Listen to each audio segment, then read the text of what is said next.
Good evening and welcome to the Cover One Roundup. I am your host, David Fox. With me, as usual, is UberHansen, and we are here live to discuss yesterday's game against the New England Patriots. A win, despite how some people might be acting. And let me just get this right off the top here.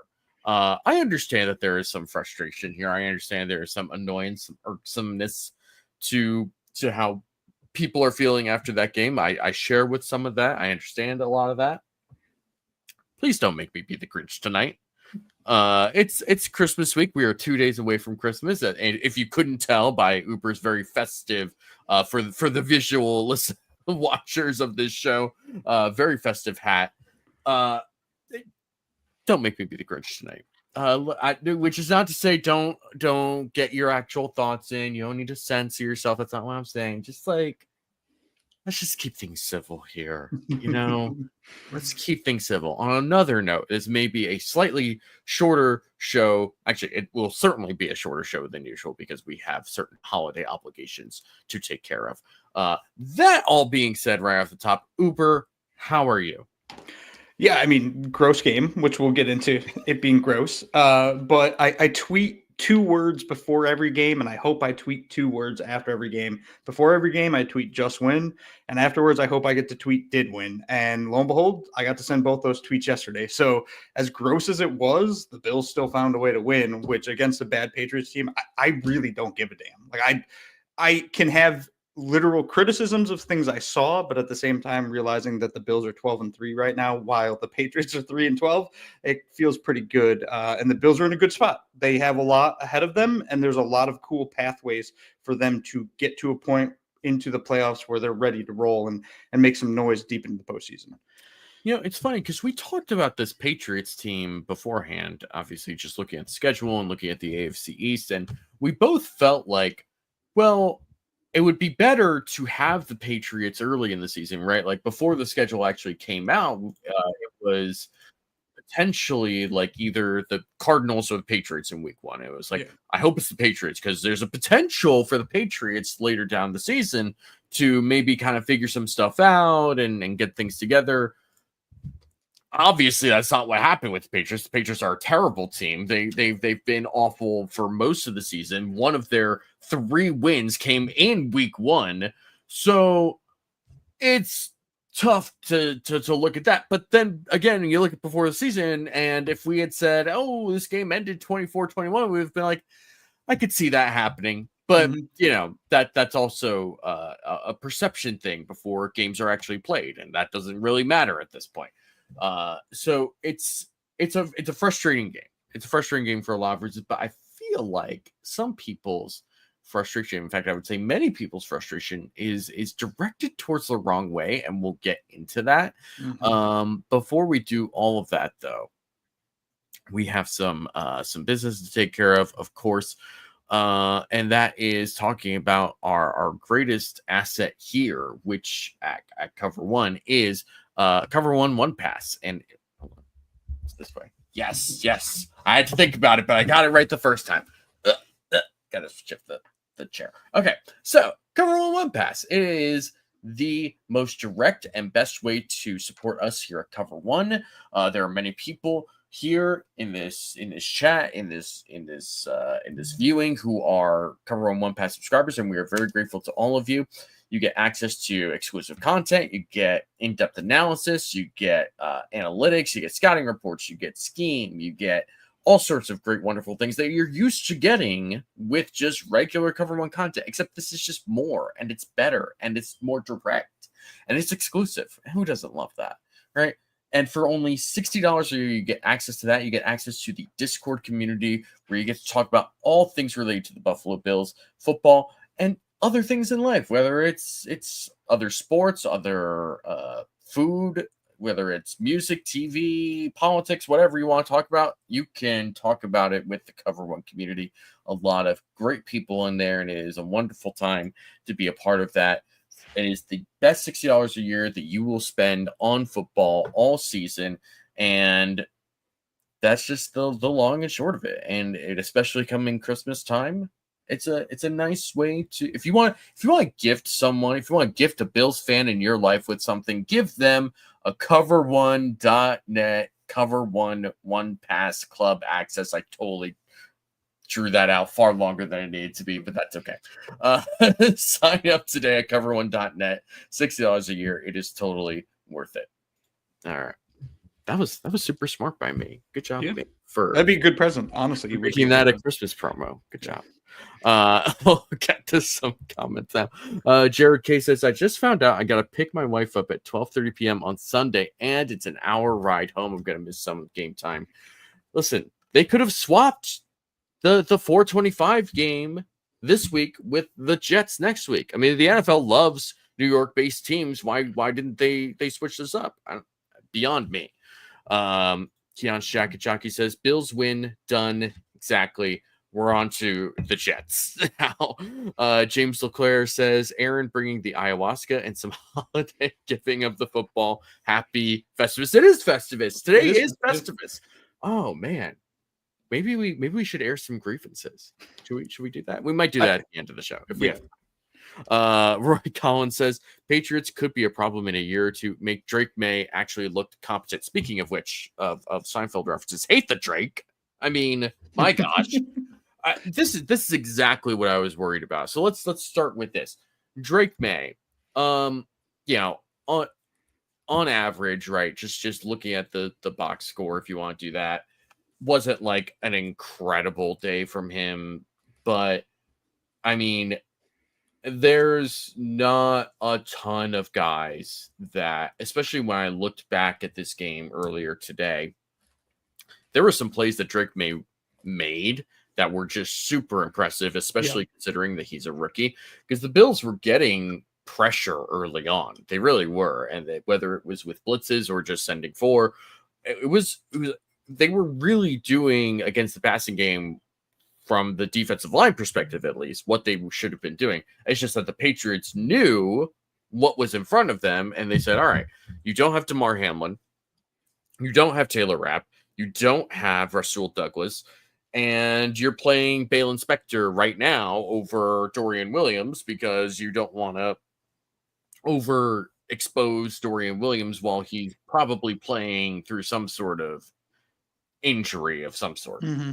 Major, right? Because he came into the game after Bale Inspector, shocker, got hurt and is now on IR, and they're bringing back Nicholas Morrow.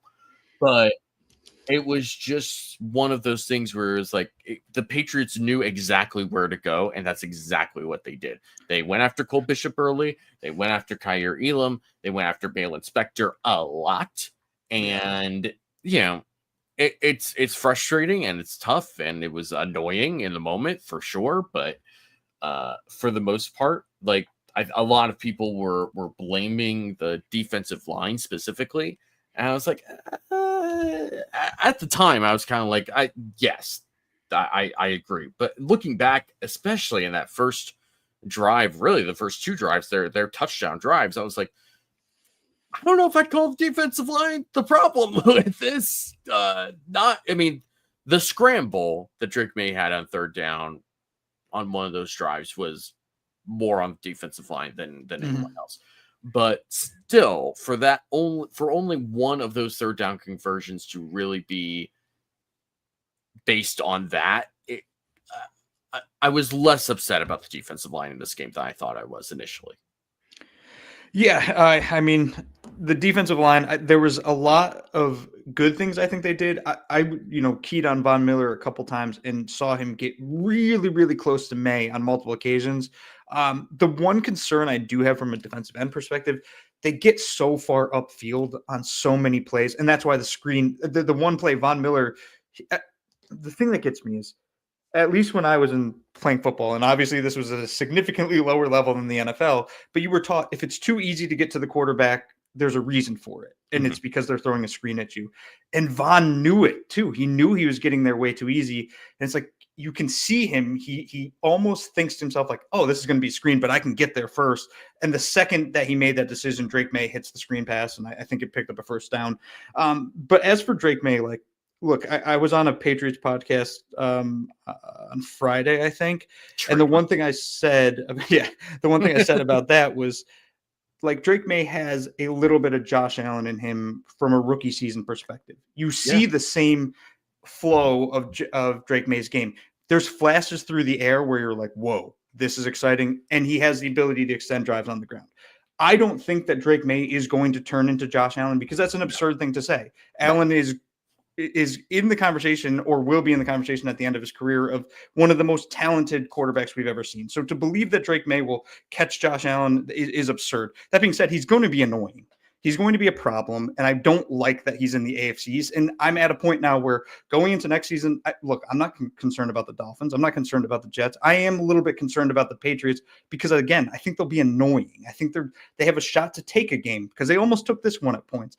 So Drake May, from a Patriots fan perspective, they should be excited about him. From a Bills fan perspective, it was a game where I feel like Sean McDermott got a lot of what he wanted here in the sense of he rested those veteran players that are banged up. I think if this was a must-win game, Rasul Douglas plays, probably Taylor Rapp, maybe DeMar Hamlin. Like, I don't think they're sitting out if this was a must-win game, but Sean McDermott said, well, I can bide some time for them, and I still trust that we can win this game. Lo and behold, they won. It wasn't perfect by any means, and the start of the game was bad.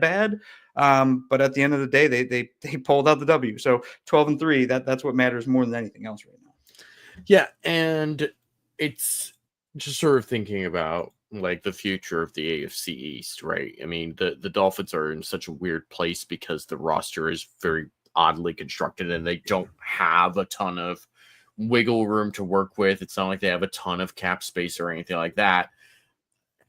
And you're tied to Tua now for the long term because that's a decision you made before the season started.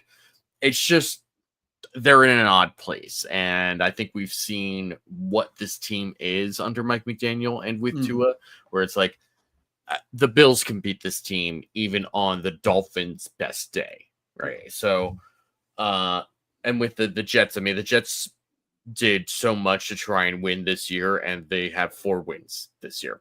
So I'm not concerned. And it feels like every other week there's some new article being written about the Jets and how dysfunctional they are. And it's like, yeah, I don't know who's taking that job next year. Because I would not want that job at all. But then you look at the Patriots and you look at Drake May, you see how he played yesterday. I mean, that first touchdown to Kayshon Boutte that was a dime. That was such a good throw. I couldn't even be mad at it. It's not like Tyre Elam was in a bad position. It was just like right over the shoulder, right on the outside of it. It was just exactly how it needed to be. And it's like, you can't really defend a perfect throw and catch. You just can't. So I wasn't mad about that, but there were just plays that Drake May made that were just so impressive for a rookie, especially given the current scenario that he's in right now. And that's sort of what I'm still iffy about the Patriots, where it's like, I don't know what Gerard Mayo is as a coach. And that whole sequence where they go for the fake punt on 4th and 2, they get it. Yeah. And then they stall out later. And then they don't, and it's 4th and 2 again. And he actually punts it. It's like, well, you went for it earlier. You got it. No one is saying you should do a fake punt again. But at that point, go leave your offense out there. What's the point in like punting now when you weren't going to do it? It's bizarre. Yeah. And, last week he's throwing Alex Van Pelt, the offensive coordinator, under the bus, even though the defense is arguably worse than the offense is right now. And that's more his wheelhouse. And so I don't know how long Gerard Mayo is for this job. I don't know if Robert Kraft wants to make a change. James Leclerc brings up a great point. So when do the Patriots hire Vrabel? I mean, great question. If Vrabel is willing to make that job what he wants to do, I mean, why wouldn't he? Because you have the Patriots are in a very good position. They're projected right now, if I can find it, 2025. they will have over $110 million in cap space next year, in effective cap space. And that's a lot of money. That is so much money for a team that already has their quarterback, I think. And, what do you do with that, right? Because this is a team that didn't want to spend the money on Calvin Ridley because the Titans basically outbid them. And was that the right decision? I don't know. I mean, I understand eventually going into the draft and you get Jalen Polk and you get Javon Baker. A lot of people were liked both of those guys. They have collectively done nothing this season. I mean, both of them have been essentially non-existent for this team. And he's making it work because he has Hunter Henry, he has Austin Hooper, sometimes it's a deep route to Kayshon Boutte, and then Demario Douglas, right, who was already on this team and is easily their best wide receiver still. He was their best wide receiver last year. He was their best wide receiver that you felt confident in coming into this year. Mm-hmm. And going into 25, it's the same thing. So I don't know what to do with this. I really don't. But that being said, the Patriots have at least put themselves in a position where they can pour a lot of money into free agency if they so choose. They can bring in some players to help fill in the talent gap. And all of that is fine, but I'm not sold on Gerard Mayo and this coaching staff right now. It just seems they seem out of their element more than anything. That's what it feels like to me. Yeah, the Mike Vrabel, if they were to hire Mike Vrabel, and it makes sense, right? Vrabel playing most of his career for the Patriots. If they hired him, I'd start to get a little concerned because I think Vrabel is a competent coach. I don't know what Gerard Mayo is. He and that Alex Van Pelt, like throwing him under the bus was a little rough of a look for me. But we go to that cap space, $110 million. I think a lot of times, like when teams have cap space like that, you can look at the roster and say, well, they also have to re-sign players too. And there's a group of guys they need to pay that money to. The Patriots have no one they need to re-sign. Literally no one. I'm looking at the free agent list right now. The best free agent they have is Austin Hooper, who's on the wrong side of 30, who's their TE2. They don't need to re-sign him. They can draft somebody on day 3 to fill that role. So that $110 million can directly go to making that team significantly better and adding more talent around Drake May, especially on the offensive side of the ball, and then hoping that Kyle Duggar becomes what Kyle Duggar should be. And who knows what's going to happen with Jabril Peppers with all the off-field issues he has. But there's talent on the defensive side of the ball. And Christian Barmore didn't play yesterday. And Christian Barmore is incredibly talented. If he can get that blood clot situation handled, then you have an elite or near elite defensive tackle.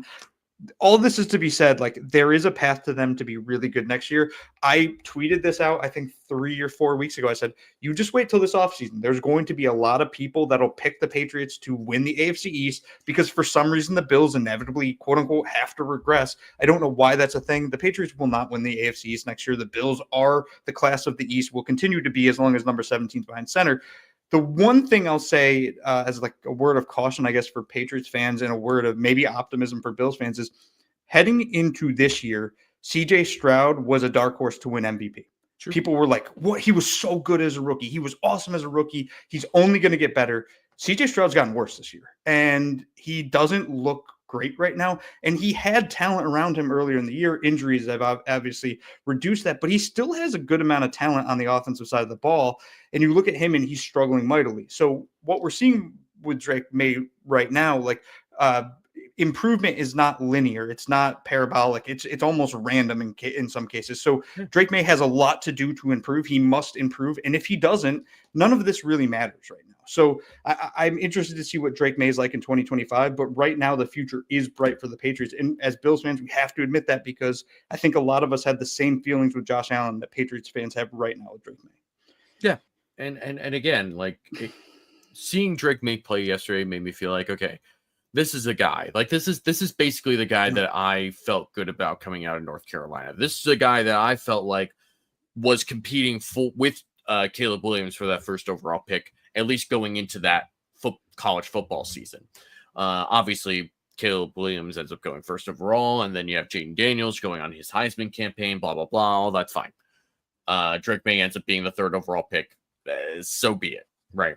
But this was somebody that was like, it felt like a lot of people were overthinking him coming out of the draft. And I think given the situation and the ecosystem that the Patriots have put him in, he's really performed quite well. It hasn't been perfect. It's not like he's flawless or anything like that, but the context around him really makes me feel like, okay, if they find a way to actually improve that, he will be really good. And he'll be, I mean, honestly, going into next year, if he makes the jump, if things improve around him, I think very easily he's the 2nd best quarterback in this division. He has the upside to be, because the thing is, Tua has his limitations. Like Tua has very obvious limitations. When you look at Drake May's game, there's an argument that there is no limitations. The upside is no limitations, similar to Josh. And for that reason, I think it's not crazy to say that he could be better than Tua. Yeah. Which I know Patriots fans, Dolphins fans would be livid to hear, but whatever. Yeah. Good for them. They can go home and cry about it.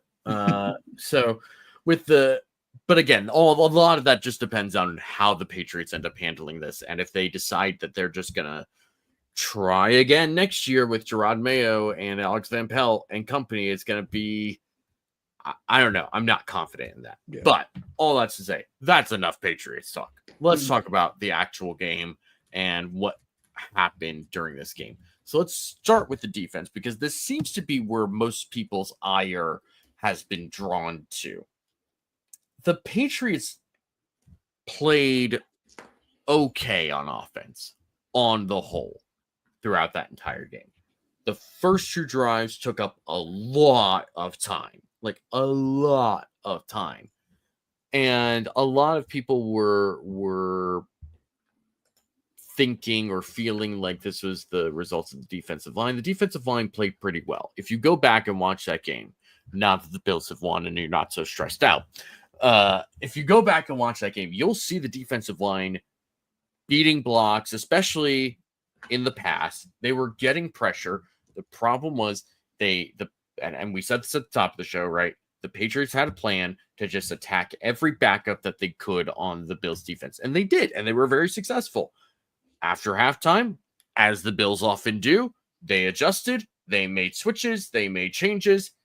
The Patriots struggled to move the ball effectively.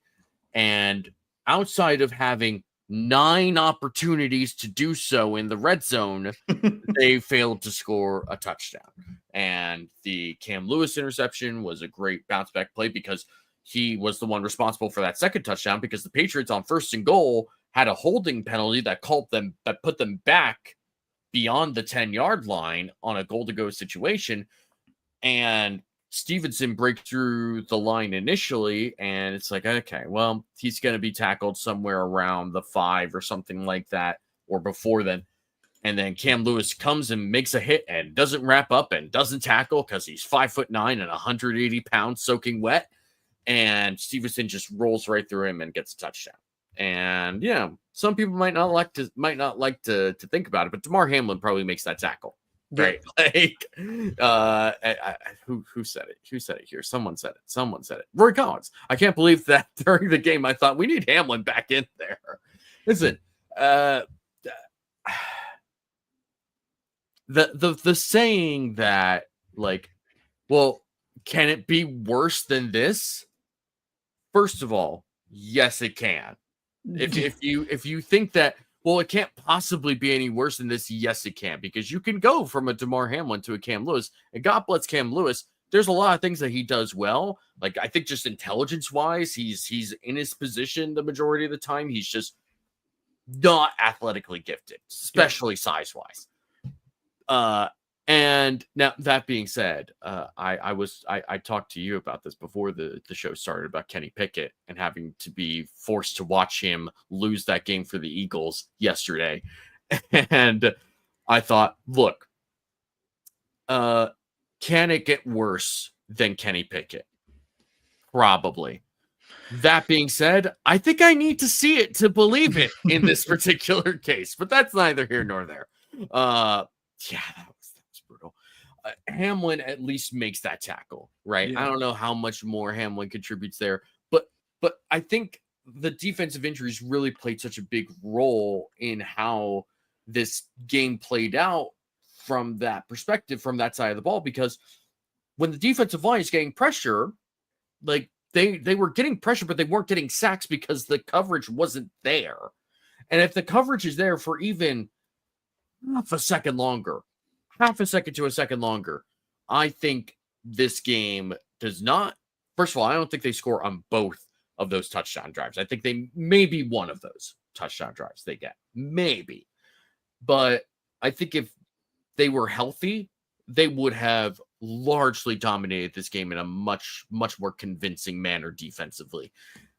And we'll talk about the offense. And I think that the offense is probably the bigger culprit for this game being as close as it is, especially because the Bills defense scored a touchdown, right? And people kind of maybe forget about that, but Pepperidge Farm remembers. So I there was a lot of hand wringing about the defense. I think upon watching it again, I think a lot of it is a bit misplaced. Yeah, I also think a lot of the anger is with the way the game started too, right? Like the Sure. 2 scoring drives, and like you said, one of them being just a missed tackle that our starter would make, or at least one of our starters, whether it was Taylor Rapp or Damar Hamlin. And it also, there's a lot to be said about these players being in the right spot at the right time because they're ingrained in the defense more. So when you're missing 3 starters in your secondary, it lowers the ceiling of every single player in your secondary. So I think that that's a valid excuse for some struggles early on, and the Bills adjusted. And the frustrating thing is that they did this against a team that they should have dominated, even with their backups. That being said, Drake made, like what you said at the top, made some throws that most quarterbacks can't make. The touchdown that he threw over Kyrie Elam's shoulder, the one frustration I have is because it happens to Kyrie Elam every single time. He never turns around, ever, ever, ever. No. And on that play, if he turns around, it probably still a touchdown because it's such a perfect ball. But if he turns around, at least there's a chance. And we saw later in the game, he just refused to turn around on so many catches that led to Keyshawn Booty. I don't know how to pronounce his last name exactly, had a career game because Elam was covering him essentially. So I think when I look at the defense as a whole, again, Sean McDermott to some extent got what he wanted in the fact that he got to rest his starters and make sure that they're healthy for the stretch run here. But that being said, I wish I saw a little bit more from some of the players like an Elam. The defensive line definitely played better than the perception of them, but the Patriots offensive line is so bad, so bad that I just expected the Bills defensive line to consistently dominate and make Drake May panic. All that matters really though is we got the adjustments that we needed. Balen Spector goes down, Dorian Williams comes in, and played really, really well. And now the Bills should be healthier going into this Jets game, where I would expect all 3 of those guys, Hamlin, Rapp, and Rasul Douglas, to play. And if those 3 played yesterday, I don't think the score is 24-21. And also really the score wasn't 24-21. Let's be honest. It was 24-14. At the end of the game, the Bills were essentially like, we'll give you the 7 yards of play. We don't care. Just run the clock down. That's all we want. And they got exactly what they wanted. And then, like you said, they go into onto the 1 yard line or whatever. And the refs just, that whole entire drive were like, oh, it's a flag. Oh, no, this is a flag too. It's like, what are we doing here? Like some of them definitely were, but the second pass interference on Kyrie Elam, they saw the play happen. Both refs paused, and then they were like, flag. It was one of the most ridiculous things I've ever seen in my life. And by the way, let's bring up this point, right? So at the end of the game, a lot has been made about Sean McDermott and his ability to close out games, end of game management, all that sort of stuff. I don't hear anyone complaining about that right now, because the Bills handled the end of the game perfectly. You get a great run on first down to get to get Ty Johnson, who again, and we'll talk about this on the offense. I don't want to get ahead of myself. Ty Johnson gets the first down. The Patriots have to use all their timeouts. It goes into 4th and 1, and it's like there's obviously no point into kicking a field goal in this situation. Doesn't make any sense. It's 4th and 1. Go run a quarterback sneak, and they do, and they finish it off, and the game's over. Done. Easy. Boom. No problems. I don't know. Sounds like some pretty solid, easy end of game situation management there. So just a little extra thing to add on there. I understand that, like, coming off of the previous 2 weeks where you give up 40 plus points to the Rams and the Lions, you don't want to give up 21 points or 14 points, however you want to perceive that. It is 21 points. I don't want to be that guy necessarily, but with that said, I understand the frustrations with that. But at the end of the day, when you're missing that many starters, and it's not even like last year, right? I mean, we can look at last year and say, well, they had so many injuries and they managed to adjust for that. Yeah, and it took time for them to adjust to those injuries, because there was a stretch there where that defense was really struggling. And it wasn't until they kind of settled in, and really after the bye week, where they were able to kind of figure out, like, okay, this is what we can do, this is what we can't do, and this is what we're going to be able to do down the stretch of this. They were able to do that, and I think that's totally fine. This is not the same situation. They were able to do enough in this game, and that's what matters. And as long as you're not pushing guys, like, they didn't need, like you said, they didn't need to bring in any of these guys who were hurt back into this game, other than Dorian Williams, and truly only seemingly because Balen Spector actually got hurt, right? Yes. It seemed like they were willing to just let that ride, or at least rotate them in until Spector actually got hurt. So I don't love that, but I at least understand what they're trying to do. I don't know. I have a hard time being like this worked up or this upset about it overall, because they're in a bad position. And I understand that the Patriots are not a good team. I get it. Division games are weird like this sometimes. Yeah. The Patriots were a terrible team last year, and the Bills managed to lose that game for a number of reasons last year, right, in New England. And this, in some ways, kind of felt similar to it in some ways. But at the end of the day, they managed to adjust and not let this game get away from them. They didn't lose this game. And honestly, like, the losing this game, I probably would have felt better about than losing last year's game to Mac frickin' Jones, right? Like, losing that game to Mac Jones, like, was genuinely embarrassing to me. Yeah. Bills fan. That was seeing Mike Gesicki intentionally poorly do the gritty after scoring that touchdown on the same play, right? Because they ran that same play before and missed it. We'll just go back to it, and they didn't do anything to try and stop it, right? That was embarrassing. That was bad. Was everything else that bad in this game? No, it wasn't. Yeah. I think I just realized this too. So there was a point in this game where in the Bills' back seven, they were playing 6 backups. 6. The only starter at one point was Terrell Bernard. Right. You can't succeed in the NFL, or you're not supposed to succeed in the NFL when more than 50% of your defense is a backup. And in this case, I'm talking about Jamarcus Ingram, who had to come in for Teron Johnson, Cam Lewis and Cole Bishop, who were in for Taylor Rapp and DeMar Hamlin. Christian Benford was still in. Rasul Douglas, Kyer Elam for Rasul Douglas, and Dorian Williams playing with one arm as the other linebacker. So you had 5 out of 7 of your back 7 were backups, and one was basically playing as a half a person. So, and the Bills defense still found ways to get stops against a professional football team. It won't be that way moving forward. And the reason it won't be that way is because the Bills have set themselves up with such a successful season leading to this point where they're 1 win away, or a loss by the Ravens, a loss by the Steelers, from being able to sit everybody in week 18 and say, hey, we got a bye week. We might knock out the 1 seed, but we got a bye week, and let everybody get healthy going into the playoffs for maybe the first time in the Sean McDermott era.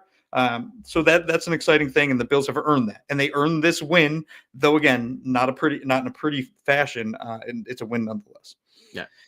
Listen, an ugly win is always better than an ugly loss 100% of the time. Yeah. Just how it is. Marino's Legacy says, I think if you switched Benford and Elam, nobody would care, so it's a moot point, honestly. No. No. I'm sorry. There's no way that, based on how Christian Benford has played this season, like especially this season, and in limited time versus Kyer Elam, I mean, it's not even close. This is not like nobody would notice or care. Like this is a very clear downgrade because Kyer Elam will get penalized. Kyer Elam is not as strong in zone coverage. He doesn't hit his landmarks as he should. Like, no, I denounce that wholeheartedly. But Benford is going. He's not going to be an All-Pro this season. There's no way that he'll get voted as an All-Pro. He's going to get All-Pro votes because he's been that good of a corner. He deserves to be in that conversation at least. And Kyer Elam, I think people overemphasize the couple of postseason interceptions he had because those were flashy and great. But we've also seen him get ripped to shreds by Calvin Ridley against the Jaguars. And this game, he wasn't good. Like, he just simply wasn't good this game. A lot of really, really good throws on him. But again, if he just turns his freaking head around, especially on that second penalty call, if he turned around, he might have picked the ball off, one. And also maybe that flag doesn't get thrown. That being said, that officiating crew on that final drive seemed ready to throw the flag on anything.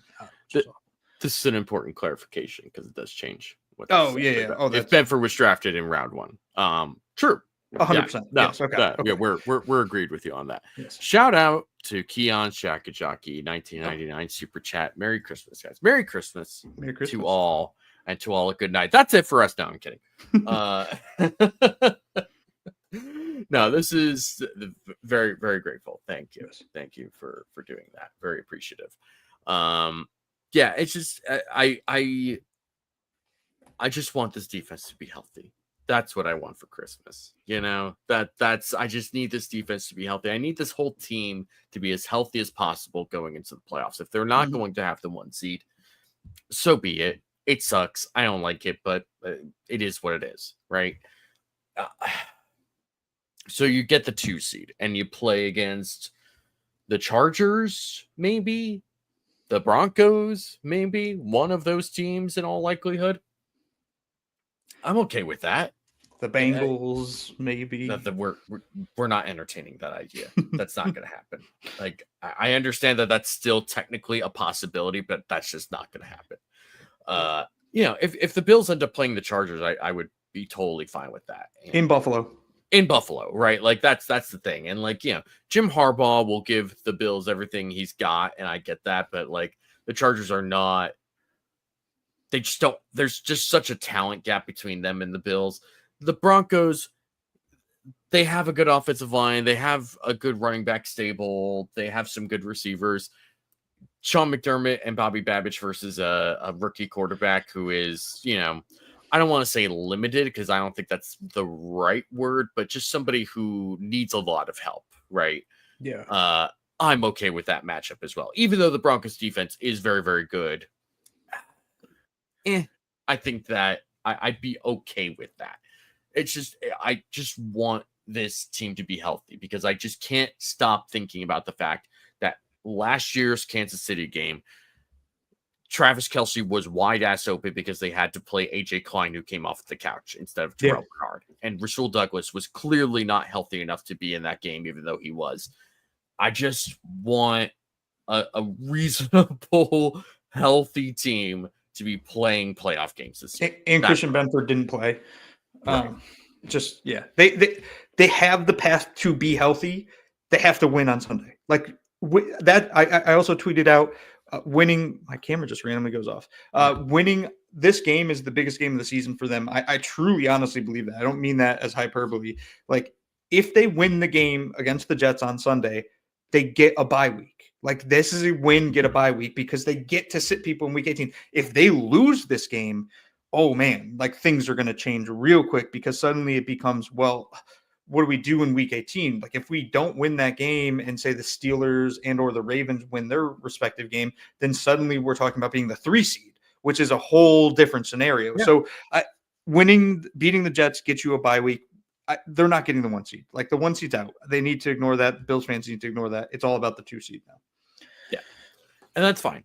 That's fine. Like it is what it is. All right. Let's talk about the Bills offense, because that to me, the shortest and easiest way to describe that was really just, it was sloppy. That was just a sloppy mess. And after the game, there was an impression given by the Bills and their offensive cognoscenti, so to speak, that they weren't trying to do a whole lot, right? They were very vanilla, seemingly, and that was the impression I felt watching that game. Was they wanted to just run the ball, they weren't gonna throw a whole lot, and that's what they did.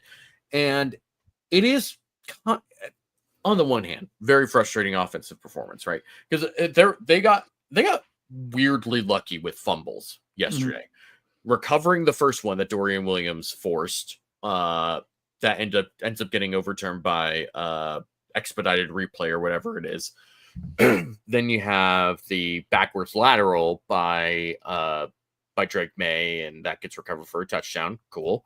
Both of those are great. And then they had the 2 back-to-back fumbles on offense that could have easily gone to the Patriots and didn't. So they get a little lucky with fumbles, which is a nice thing to see. I'm a fan of fumble luck if it goes your way. But the interesting thing is just that Josh Allen didn't have like a great game, and normally in the last couple of years, that would mean that the Bills didn't win the game, right? Because so much of the Bills just relies on Josh Allen. And in fairness, a lot of the Bills offense still relies around Josh Allen. He's the quarterback. He's the MVP. Like, that makes sense. That's fine. It's not a crazy thing to say.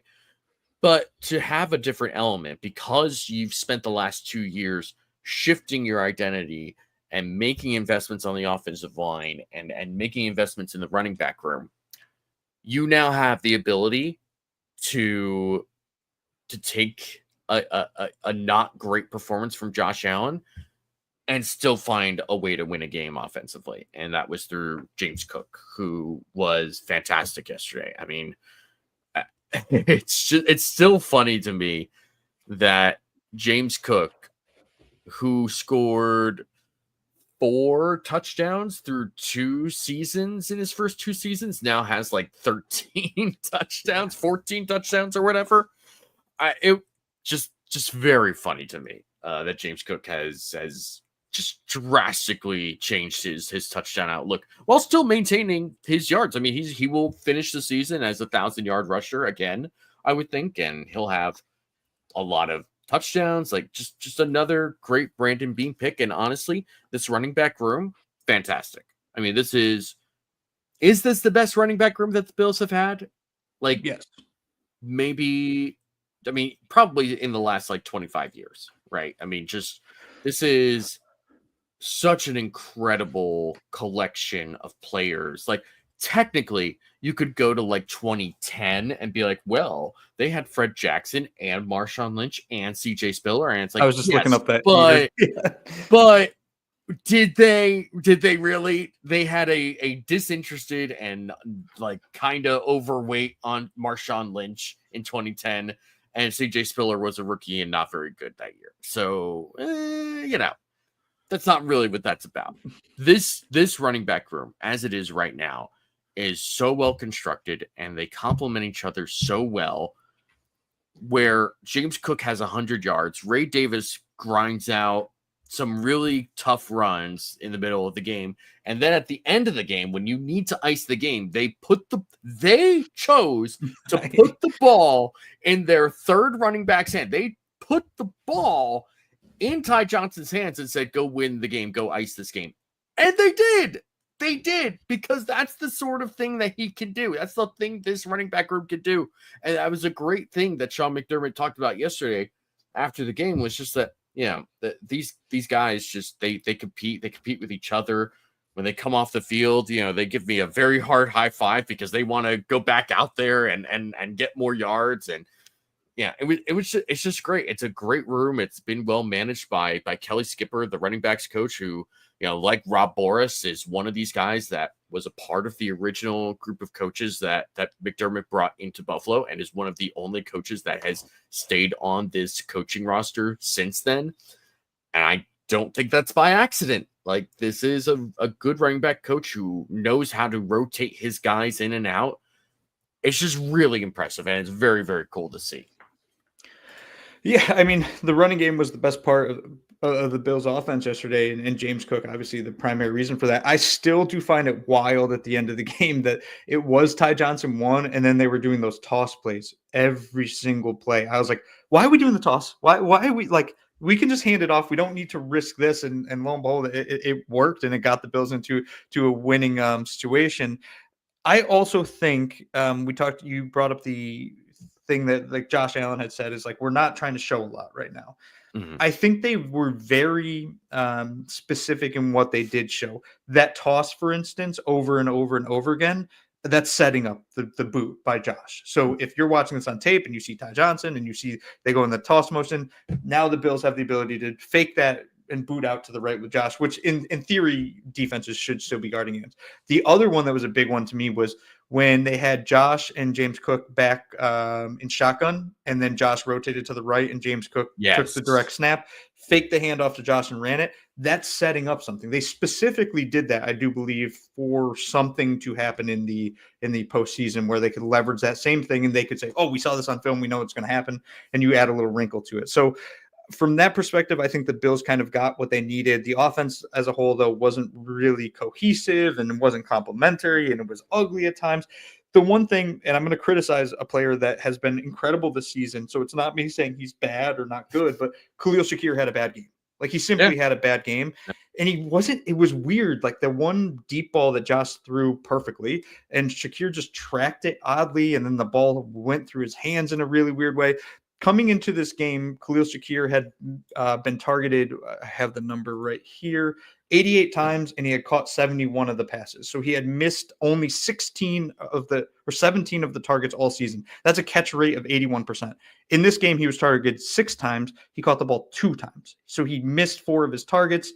A couple were drops, and that's a catch rate of 33%. So it was just a rough game from Khalil Shakir, where if he catches that deep ball, we're having a very different conversation today about how the Bills offense have played. But again, you got out of this with a win. You didn't show a lot offensively. I expect this offense to be very, very different against the Jets, because I think, again, they look at that as almost a must-win game. You go in there and you beat the Jets. You do what you need to do offensively to make that happen. They're going to show a lot more of that game.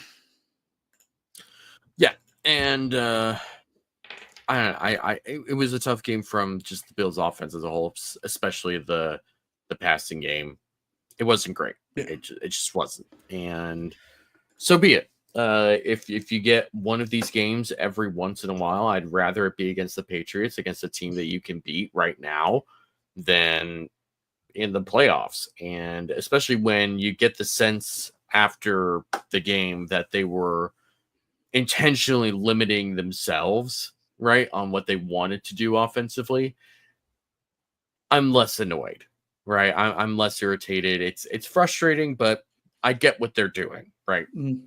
And it says something about the fact that, like, yeah, they probably could have blown them out if they just unleashed everything that they wanted to and just gone for it and whatnot, but they didn't. They chose not to. They wanted to play their cards closer to the vest, and that's fine. I'm not going to try to harp too much on it. That being said, it's still a sloppy performance, and if you're going to kind of pare back what you're going to do, if you're going to scale back what you want to do offensively, that means you have to execute what you are doing. Yeah. And the run game managed to do that. The passing game did not. And on the topic of the run game, specifically because I know you brought this up. And I'm bringing it up because we have talked about him many times on this show. If you are not following Brandon Thorne on Twitter, you or Instagram or whatever, wherever you can, if you aren't subscribed to his Substack, go do it. If you just want to learn more about the least talked about and least understood position in football, which is the offensive line, go follow Brandon Thorne right now. Go subscribe to his Substack. It is 100% worth it. Go to cover1.net and subscribe to Cover One Pass first, and then go to Substack and subscribe to Trench Warfare by Brandon Thorne. Brandon Thorne today talked about how Spencer Brown has just developed into one of the best tackles in the NFL. And when someone like that says something like that, you pay attention and you believe in that. And the Bills chose, before the season started, to pay Spencer Brown quite a bit of money to be the future right tackle of this team. And I think there were some people who probably felt like maybe this is a tad premature. Maybe you let him ride and see if he really can stay healthy, right? Health has been a concern for him. They said, nope, we're gonna have this guy be our right tackle of the future. And they have been absolutely 100% unequivocally been proven right. Does he have the occasional penalty that's frustrating? Sure. So be it. Whatever. At this point, I don't really care. Yeah. Because he brings a level of physicality in the run game that is fantastic. He is so athletic. And Brandon Thorne also specifically mentioned his independent hand usage, which in layman's terms, right? I'll explain this because I know how to explain this. When you talk about offensive line play, right? You have two hands. God willing, you have two hands. You can use both of them to hit, and you can use them in conjunction with each other, or in pass protection in particular, you can independently use each hand. So you can jab and then bring your other hand to hook and use it that way. And that's a difficult thing to do. You think it's not a difficult thing to do, but it's really hard when you're always taught when you're blocking, like bring both of your hands, especially in the run game, you bring both of your hands. But in the pass game, you have to kind of change things up because you're facing a pass rusher who is bringing different things with their hand usage, right? Whether it's a swipe or a rip or a swim or a spin, whatever, right? You have to be able to give different things. Like, again, I've used this analogy before when talking about like how to build a wide receiver room, but it still kind of applies with this, right? Like having different pitches in baseball, you need to be able to throw different things at different hitters. You need to be able to use different techniques as an offensive tackle or as an offensive lineman against different pass rushers and against different pass rushes, right? That guy will bring against you. I think that Spencer Brown and this offensive line as a whole has really come together under Aaron Kromer, and it's really fantastic to see this group work together as they have. Yeah, I think a lot of people forget too, like Spencer Brown is very new and raw to the position of offensive lineman. He didn't even play typical 11 on 11 in high school. He played 8 on 8 as a tight end. He went to Northern Iowa as a tight end and then moved to offensive tackle. So he really started playing the position of offensive tackle in 2017. That isn't that long ago for a position that takes a lot of learning to do. It's not just, oh, I'm a big boy and I can stand in the way of you and push you more than you can push me. And you're starting to see the technical ability of Spencer Brown shine through. And like you said, when Brandon Thorne points out that he is improving or he's improved significantly from a technical aspect, it's worth noting.